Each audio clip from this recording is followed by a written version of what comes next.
Hi guys, welcome back to my channel. Today we are going to be taking a look into the Poltergeist Curse. Before we get started, if you haven't already, you should totally subscribe.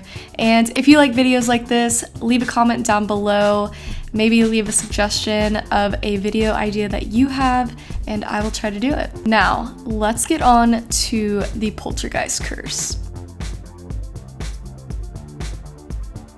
If you're not familiar with Poltergeist, I'll give you just a little rundown of what this movie is about.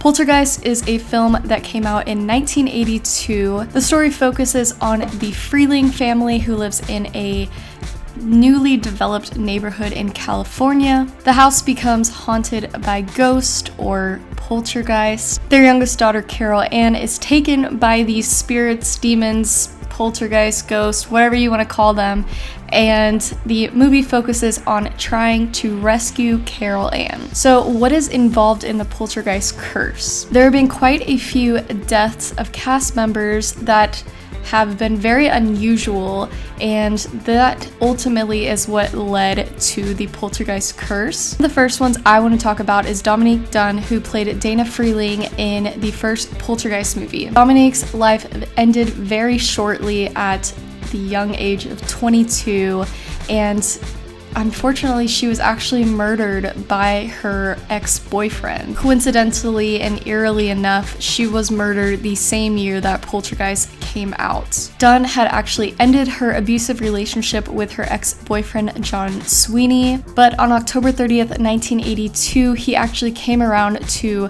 Dunne's residency to try to get her back, and he actually ended up choking her for about 4 to 6 minutes, which ultimately led her into a coma and was the result of her death. Sweeney was actually convicted of voluntary manslaughter and only served 3 years in prison. Yikes.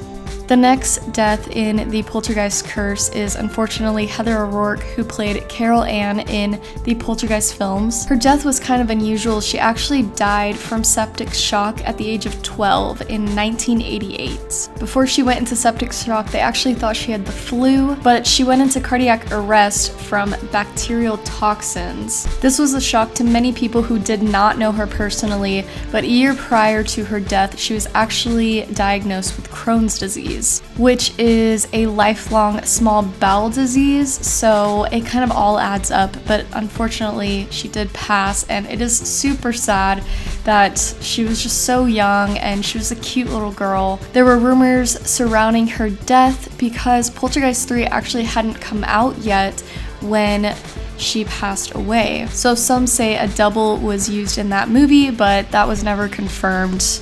Her family does say, though, that she had already completed filming for Poltergeist 3, so I think we can put that rumor to rest. Besides those 2 deaths, there are also 2 other deaths of cast members that occurred. Julian Beck, who played Kane in Poltergeist 2, died from stomach cancer. He was older, though, around in his 60s, and his death didn't really come as a shock because he was battling cancer for around 18 months prior to his death. Will Sampson, who portrayed the good spirit Taylor in Poltergeist 2, was the last member to pass away. He was 53 years old, and he passed away about a year after the release of Poltergeist 2. He actually had received a heart-lung transplant, and because of this, he knew he had a small chance of surviving past this surgery, and he pretty much died of malnutrition, kidney failure, the stuff that kind of comes after getting huge surgeries like that.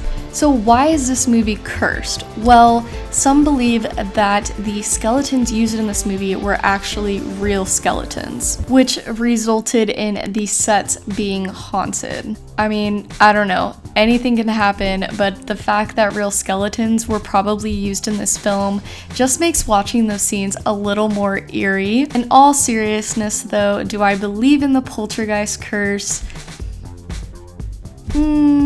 Not really. I think there were some series of unfortunate events that took place, and these people died from just very unfortunate circumstances, specifically the 2 daughters in the Poltergeist films.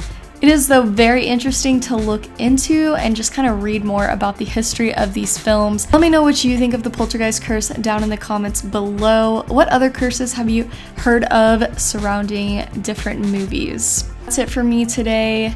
If you haven't already, 1, watch Poltergeist, 2, subscribe to my channel, and 3, leave a like if you enjoyed this video. That's it for me today. I will see you guys in my next video, and I hope you have a good rest of your day. Bye.